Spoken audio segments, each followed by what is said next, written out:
Vous écoutez l'épisode numéro 1 du podcast Mental Transformation. Transformez votre entreprise et votre vie de l'intérieur. Quoi que vous fassiez, je vous invite à écouter l'intégralité de cet épisode parce que vous allez découvrir pourquoi, malgré tous vos efforts, malgré toutes ces journées à travailler dur et toutes ces heures passées à vous fixer des objectifs et à élaborer des plans d'action, vous n'obtenez toujours pas les résultats que vous souhaitez. Et la raison pour laquelle vous n'obtenez pas les résultats que vous souhaitez, c'est parce que si vous êtes comme la plupart des gens, vous prenez le problème du mauvais côté. La plupart des gens envisagent le changement de l'extérieur vers l'intérieur. C'est-à-dire qu'ils se disent, si j'avais ceci ou cela, je pourrais changer ceci ou cela et je serais plus heureux, je serais plus riche, je serais plus en forme. Et en faisant cela, ils font une énorme erreur. Parce qu'ils croient que changer quelque chose dans leur vie dépend de leur situation extérieure, au lieu d'envisager le changement comme étant quelque chose qui se passe à l'intérieur et se reflète à l'extérieur. Au cours de ce podcast, vous allez découvrir exactement comment créer les changements et les transformations que vous désirez réellement.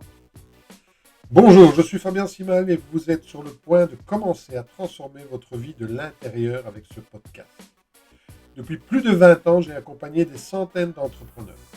Je les ai aidés à découvrir qui ils sont vraiment et à se transformer intérieurement pour obtenir les résultats qu'ils désiraient profondément. C'est durant mes 20 premières années comme kinésithérapeute que j'ai pu observer et être le témoin de l'importance de notre identité inconsciente sur notre santé et sur notre destinée. Que ce soit au niveau de la santé, de l'argent, du succès en affaires ou au niveau de nos relations interpersonnelles, nous sommes tous impactés par ce que j'ai appelé notre posture identitaire inconsciente. Parce qu'en réalité, c'est qui je pense être inconsciemment qui me fait prendre telle ou telle décision plutôt qu'une autre, qui me fait agir de telle ou telle façon plutôt qu'une autre, et qui me fait croire que je suis capable de ceci ou incapable de cela. Et c'est cette identification au mental qui est responsable de la grande majorité de nos souffrances et des limites que nous nous fixons. Dans ce podcast, il ne sera pas question de motivation, mais de vous montrer comment la combinaison des neurosciences, de la psychologie et des sagesses ancestrales peut vous aider à atteindre des niveaux d'accomplissement dans votre vie dont vous n'auriez jamais osé rêver. Parce qu'en réalité, une fois que vous commencez à comprendre pourquoi et comment maîtriser votre esprit et élever votre niveau de conscience, tout ce que vous désirez dans votre vie devient possible pour vous. Nous parlerons donc de croyances limitantes, d'identité inconsciente, de comment surmonter nos peurs et nos limites et surtout de comment transformer notre mental pour obtenir les résultats que nous désirons réellement. Je suis vraiment enchanté de vous retrouver sur cette série Mental Transformation, transformer votre entreprise et votre vie de l'intérieur. Ok, il s'agit donc du premier épisode du podcast Transformer votre entreprise et votre vie de l'intérieur. Donc au cours de ce premier épisode, je voudrais commencer par parler de ce qu'on entend par transformation. Disons pour faire simple qu'une transformation est un résultat, un changement que vous souhaitez obtenir dans votre vie. Que ce soit perdre du poids, trouver l'âme sœur, obtenir une augmentation, démarrer un business en ligne ou casser votre plafond de verre actuel, tous ces nouveaux objectifs sont des transformations en soi. Et quelle que soit la transformation que vous désirez, elle vous obligera à entreprendre un ou des changements dans vos habitudes et dans votre comportement dans le but de parvenir à cette transformation dans votre vie. Vous avez certainement déjà entendu cette phrase d'Einstein qui décrit la folie comme le fait de faire encore et encore la même chose, tout en espérant obtenir des résultats différents. Donc si vous n'êtes pas fou, et je suis certain que vous ne l'êtes pas, sinon vous n'écouteriez pas ce podcast, vous allez vouloir changer quelque chose dans votre vie, faire quelque chose de différent pour obtenir un résultat différent. Malheureusement, comme vous le savez également, la plupart des gens qui se fixent un nouvel objectif ne l'atteignent jamais. Ils n'obtiennent jamais les changements qu'ils désirent. Ou alors, il se peut qu'ils obtiennent certains résultats, mais qu'ils ne parviennent pas à les maintenir et reviennent presque toujours à leur situation de départ. Combien de personnes connaissez-vous autour de vous qui désiraient perdre du poids, retrouver la ligne, ont entamé des régimes, perdu un peu de poids et tout repris dans les jours ou les semaines qui ont suivi? Combien de personnes connaissez-vous qui, après une rupture amoureuse difficile, ont retrouvé l'amour pour ensuite revivre la même rupture douloureuse? Combien d'entrepreneurs connaissez-vous qui avaient pour objectif de doubler, tripler, voire découpler leur chiffre d'affaires et ont vu leur rentrée financière passer du simple au double pour ensuite revenir à zéro en très peu de temps? Et tout cela malgré les séances de motivation, les séminaires, les dizaines de livres achetés et lus. Pourquoi? Parce que la plupart de ces personnes s'y prennent de la mauvaise façon. La plupart de ces personnes n'ont pas compris la formule de la transformation et du changement. Ils se focalisent sur la triade avoir, faire, être plutôt que sur la triade être, faire, avoir. Ils voient le processus de changement à l'envers et ils finissent par reculer plutôt que d'avancer. La plupart des gens se disent « Ah, si j'avais plus d'argent, je ferais ceci ou cela et je serais plus heureux. » Ou alors ils se disent « Si je vivais dans un autre endroit, je pourrais avoir accès à ceci ou à cela et cela me permettrait d'atteindre tel ou tel objectif. » Ou alors ils se disent « Ah, si j'avais plus de temps libre, eh bien j'étudierais ceci ou cela et je pourrais m'améliorer et connaître plus de succès. » En fait, la majorité partent de l'avoir pour arriver à l'être. Ils cherchent la solution à l'extérieur. Ce qui est une grave erreur. La transformation est définie comme un changement profond et ou spectaculaire de forme ou d'apparence. C'est aussi modifier de façon spectaculaire l'état physique, moral, psychologique de quelqu'un. Il faut bien avouer que c'est quelque chose que peu de gens arrivent à faire. Parce que la plupart des gens ne savent pas comment se transformer de l'intérieur. En fait, personne ou presque personne ne vous parle de l'importance de se transformer à l'intérieur. Lorsqu'on parle de transformation spectaculaire, on pense immédiatement à la chenille qui se transforme en papillon. Et ça, c'est une transformation vraiment radicale. Alors, est-ce qu'il est possible pour nous, êtres humains, de nous transformer en papillons? Tout d'abord, ce qu'il faut comprendre, c'est que pour nous, êtres humains, la transformation n'est pas un processus biologique radical comme cela se passe pour la chenille, mais que nous n'allons pas, évidemment, nous transformer en chrysalide, même si, lorsque l'on regarde la transformation de l'être humain à partir de l'embryon que nous étions, eh bien, nous pouvons déjà parler d'une transformation exceptionnelle. Mais ce dont nous allons parler aujourd'hui, n'est pas cette transformation biologique, mais plutôt de la transformation de notre réalité concrète, de la transformation de notre qualité et de notre style de vie. Parce que la magie de l'être humain est justement qu'il peut décider consciemment de changer. Mon mentor Jim Rohn répétait sans cesse cette histoire. Une oie n'a pas le choix. En hiver, elle prend la direction du sud. L'oie ne peut pas se dire cette année je partirai bien à l'est ou à l'ouest. Non, elle prend systématiquement la direction du sud. Pourquoi? Parce qu'une oie, comme tous les animaux, est guidée par son instinct et son code génétique. Elle n'a pas le choix. L'être humain, par contre, lui, n'est pas guidé par son instinct et son code génétique. L'être humain, il a le choix, il peut choisir. Si sa vie ne lui convient pas, il peut décider de la changer. Il peut décider d'aller au sud, d'aller à l'est, d'aller à l'ouest ou d'aller vers le nord. Il peut choisir. Malheureusement, il faut bien avouer que la majorité des informations que vous trouvez sur comment changer sont incorrectes. 99% des informations que vous et probablement la plupart des gens suivez concernant la façon d'obtenir des résultats différents sont fausses. Regardez la réalité. La majorité des personnes qui se fixent de nouveaux objectifs ne les atteignent jamais. Et si vous êtes honnête avec vous, vous avouerez que bien souvent, vous n'avez pas atteint les changements, les objectifs que vous vous êtes fixés. Pourquoi? Parce que, quoi que l'on fasse, on ne peut jamais dépasser le niveau de notre identité inconsciente, le niveau de qui je crois être, qu'est-ce que je crois pouvoir faire ou ne pas faire. Parce que le véritable changement vient de qui vous êtes au plus profond de vous-même, ou plutôt de qui vous pensez être au plus profond de vous-même. Nous aurons l'occasion d'approfondir le thème de l'identité inconsciente plus tard lors de prochains épisodes, mais revenons-y un instant. La plupart des gens n'ont aucune idée de qui ils sont et ne comprennent pas à quel point leur identité inconsciente, c'est-à-dire qui ils pensent être, influence leur vie. Avec comme conséquence que la plupart des gens ne regardent jamais cette problématique, ne regardent jamais à cela. Prenons un exemple concret si vous le voulez bien. Imaginez que, comme moi, vous avez grandi dans une famille de la classe moyenne et qu'on vous ait inculqué l'idée que vous deviez bien travailler à l'école parce que c'est important d'avoir un diplôme pour trouver un bon boulot et vivre heureux et sans problème. Imaginez que vos parents, vos professeurs, donnait une grande importance à vos résultats scolaires et qu'il fallait à tout prix bien travailler, il fallait être le meilleur, avoir de bons points, et que si vous aviez tout cela, eh bien, c'était la preuve que vous étiez un bon gamin, vous étiez quelqu'un de bien, vous étiez digne d'être aimé. Par contre, si vous n'aviez pas obtenu ces bons points, si vous n'aviez pas bien travaillé à l'école, c'était plus la même chose. D'accord. Vous avez mal travaillé, vous n'avez pas fait assez d'efforts, c'est un manque de bonne volonté, vous n'êtes plus ce bon gamin qui mérite d'être aimé, mais vous êtes plutôt ce méchant garçon qui mérite d'être critiqué parce que vous êtes fainéant, vous êtes paresseux, vous êtes stupide ou que vous n'avez pas travaillé assez tout simplement et que c'est de toute façon de votre faute. Ces pensées et ces croyances qui vous ont été répétées pendant des années vous finissez par les intégrer consciemment et elles finissent par définir qui vous êtes vraiment, elles finissent par définir votre identité inconsciente. Et je suis certain que vous avez certainement remarqué à quel point eh bien, vous êtes prêt à défendre cette identité. D'accord. Vous êtes prêt à la défendre bec et ongle. Pourquoi? Parce que votre cerveau a besoin de ce cadre de sécurité pour se sentir bien, pour se sentir en sécurité tout simplement.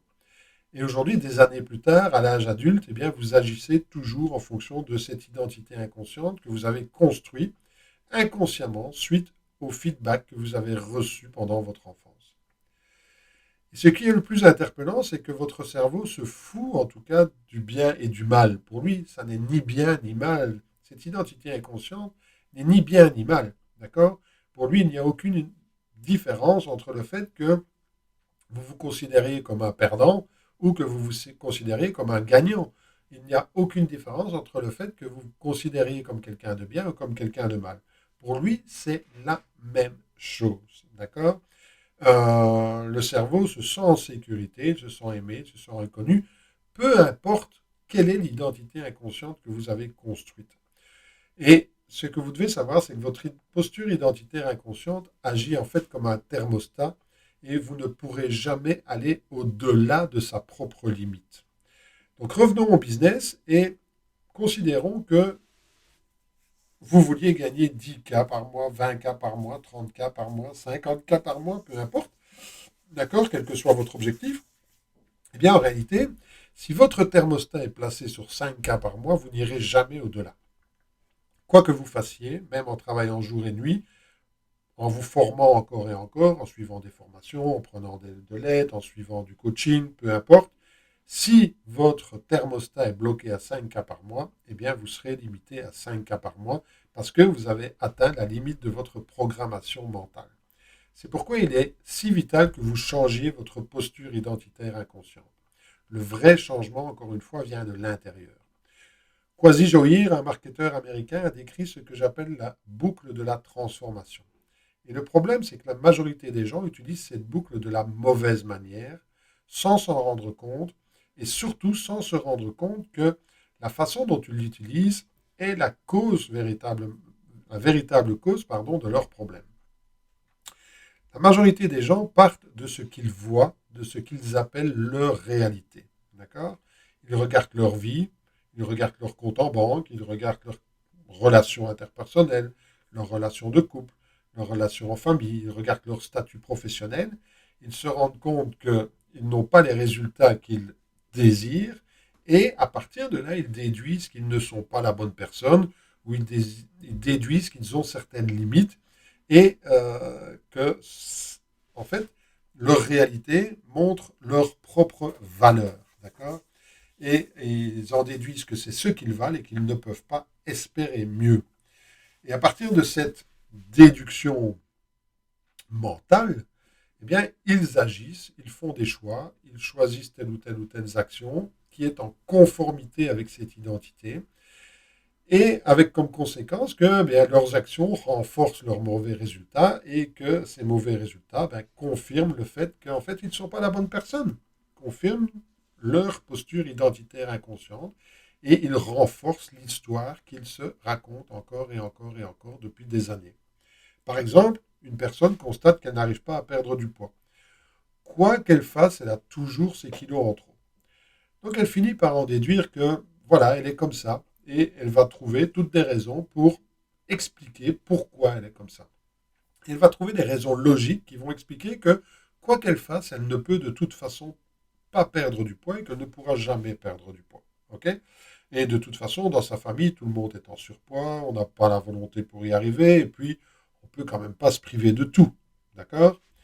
Et à partir de cette identité inconsciente qu'elle a construite, je suis quelqu'un qui ne peut pas perdre du poids, quoi que je fasse, de toute façon, ça ne marche pas, eh bien, elle va agir d'une certaine façon, elle va adopter un certain régime alimentaire, elle va adopter un certain style de vie qui va la maintenir dans cette zone de confort, entre guillemets, parce qu'elle n'est pas bien dans sa peau, mais neurologiquement, elle est dans sa zone de confort, d'accord? Le cerveau, il est content, il est dans son identité, on ne lui demande pas de changer, de toute façon, il ne va plus faire les efforts pour changer, et maintenir dans ses habitudes, et les habitudes, évidemment, vont faire en sorte que ça va renforcer cette identité parce qu'elle va de toute façon pas perdre du poids et au pire, elle va continuer à en prendre. D'accord? Mais ça renforce sa zone de confort au niveau neurologique et son ego, son cerveau reptilien inconscient, eh bien, se sent en sécurité parce que justement, on ne change pas nos habitudes et qu'on sait très bien qui on est et qu'on défend cette identité bec et ongle. D'accord? Donc, ils parlent, ils partent en fait de ce qu'ils ont vu, d'accord? Cette dame-là, elle est partie du fait que de toute façon, quoi qu'elle fasse, elle ne peut pas perdre du poids. Elle en a déduit qu'elle était une personne qui était en surpoids et que ça a toujours été comme ça et que ce sera toujours comme ça. C'est son identité. Et à partir de là, eh bien, elle a développé un mode de vie, un style de vie qui renforce cette identité. Les personnes qui réussissent utilisent les trois mêmes étapes de la boucle de transformation, mais ils les utilisent dans un ordre différent. D'accord? Par exemple, supposons que vous vouliez courir un marathon. D'accord? Eh bien, au lieu de partir du fait qu'aujourd'hui, peut-être vous ne savez pas courir 1 kilomètre et de dire je ne peux pas courir 1 kilomètre, donc je ne pourrai jamais courir un marathon. Non, les personnes qui réussissent partent de cet objectif qui est je veux courir un marathon. Et ils se posent la question, quelle personne je dois devenir, quelle personne je dois être pour courir ce marathon et pour passer la ligne d'arrivée de ce marathon. D'accord? Et il commence à se visualiser, il commence à se voir passer la ligne d'arrivée, il commence à ressentir la fierté d'avoir atteint cet objectif, d'avoir couru ce marathon, d'avoir passé la ligne d'arrivée. Il commence à ressentir le bonheur de la victoire, l'adrénaline qui est présente dans le corps, l'enthousiasme, la joie. D'accord? Ils sont devenus marathoniens mentalement. Et vous savez que les sportifs de haut niveau, c'est ce qu'ils font. D'accord? Si vous regardez de temps en temps les Jeux Olympiques, par exemple les Jeux Olympiques d'hiver et le ski, ben, vous voyez les skieurs, avant de se lancer dans la descente, eh bien, mentalement, ils effectuent la descente et ils font tous les virages. D'accord? Et mentalement, voilà, ils font le parcours dans leur tête et ils ont déjà atteint le résultat final, ils ont atteint la ligne d'arrivée, ils ont atteint le succès, d'accord, mentalement. Eh bien, c'est la même chose ici. La personne, elle est déjà mentalement un marathonien. Et comme elle a construit cette identité de marathonien, eh bien, elle va agir comme un marathonien, elle va adapter son mode de vie, elle va prendre du plaisir à s'entraîner, elle va prendre du plaisir à manger sainement, elle va prendre du plaisir peut-être à prendre des compléments nutritionnels, elle va prendre du plaisir à prendre un coach qui va l'aider dans la préparation physique, d'accord?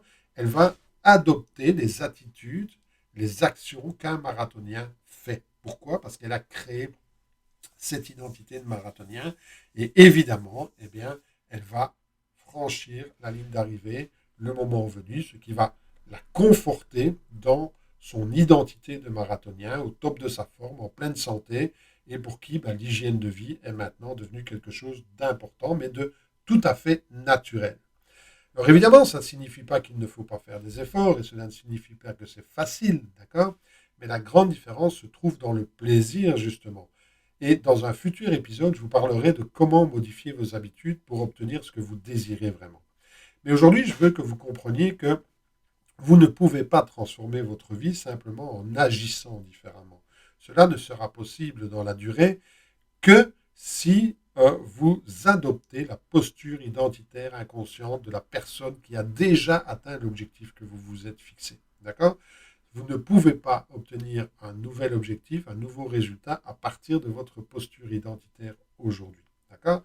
Donc, si aujourd'hui vous n'avez aucune idée de ce qu'est votre posture identitaire inconsciente, je vous invite à regarder votre réalité actuelle. Parce que votre réalité actuelle, elle est le reflet de votre histoire passée. Elle est le reflet de ce que vous vous racontez depuis des années. Elle est le reflet du feedback que vous avez reçu et du feedback auquel vous avez donné une importance et à partir duquel vous avez construit, je vais dire, qui vous êtes aujourd'hui. Donc, je prends un exemple, d'accord? Si aujourd'hui vous avez des problèmes financiers, eh bien, vos problèmes financiers reflètent votre histoire inconsciente avec l'argent. Ils reflètent qui vous êtes aujourd'hui avec l'argent. Ils reflètent votre rapport inconscient à l'argent.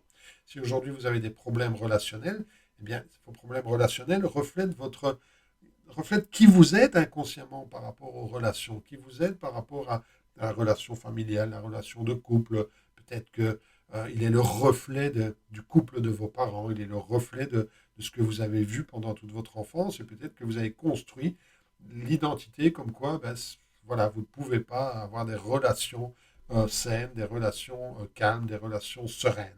Ok. Si aujourd'hui vous avez des problèmes d'estime de vous, de santé, de bien-être, eh bien, cela reflète votre posture identitaire inconsciente par rapport à ces différentes thématiques. Donc, regardez, je vais dire, votre réalité actuelle parce qu'elle est le juste reflet, elle est le juste reflet, je me répète, de votre vie intérieure, elle est le juste reflet de l'identité inconsciente que vous avez construite jusque maintenant. Ce qui ne veut pas dire que vous ne pouvez pas évoluer, que vous ne pouvez pas changer, que du contraire, et c'est bien le but de ce podcast, d'accord?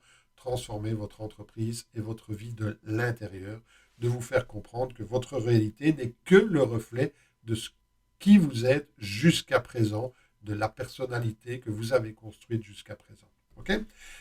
Après, je veux aussi faire un petit aparté à ce stade de notre conversation. Parce que tout ceci est vrai à partir du moment où vous répétez ces schémas de façon constante dans votre vie. Okay. Parce qu'il peut nous arriver à tous d'avoir une mauvaise passe au niveau financier ou de nous disputer avec des parents, des amis ou de nous relâcher au niveau de notre hygiène de vie et de prendre du poids, pourquoi pas, pour ensuite reprendre le pouvoir sur notre situation et corriger cette situation. Mais lorsque les événements se répètent encore et encore, à ce moment, votre posture identitaire inconsciente, qui vous êtes au plus profond de vous-même ou qui vous pensez être au plus profond de vous-même, joue un rôle dans cette situation. Pour vous donner un exemple concret, je me souviens lorsque je faisais mes études de kinésithérapie, notre prof de pathologie nous disait que l'arthrose, d'accord, tout le monde sait c'est quoi l'arthrose, eh bien l'arthrose c'est la conséquence en fait d'une constance de pression dans une articulation, une constance de pression, ok. Il est tout à fait normal dans une articulation d'avoir des alternances de pression-dépression, pression-dépression. C'est d'ailleurs ce qui permet de nourrir le cartilage. Mais s'il y a une constance de pression et qu'il n'y a plus jamais de dépression, eh bien là, le cartilage ne se nourrit plus, il y a une constance d'appui et c'est là que l'usure intervient et c'est là que l'arthrose s'installe de façon mécanique.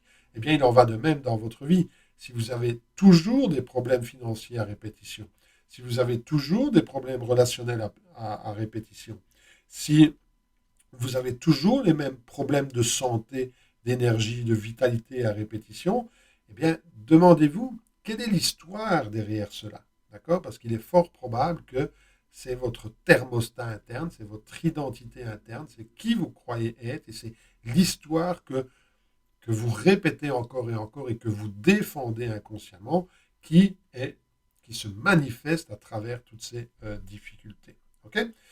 Donc, encore une fois, je veux que vous compreniez l'importance de votre posture identitaire dans vos résultats actuels et dans les résultats et les transformations que vous désirez avoir dans le futur.